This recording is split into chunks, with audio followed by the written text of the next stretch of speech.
For today's kaganapan mga lods, giubanan ako ang anak nga magpa-enroll mga lods ilang eskwelahan. Kung siyang giubanan niya, siya ra po yung nagpila pa na mga lods kay wala lang ko gitan-aw ra na ko siya.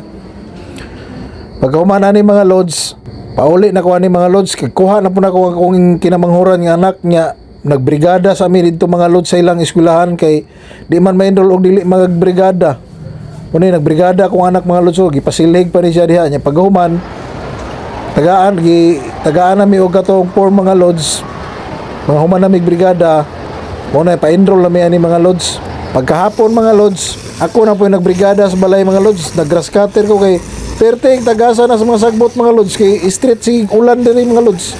Wa ko ka grass cutter man ka ganina ako ang grass cutter pagkahapon mga lods kay pitin tagasa na sa sagbot mga lods. Perting loya sa makina sa grass cutter mga lods, gasagit-sagit kay pitin tagasa sa sagbot. Thank you for watching. God bless natong tanan.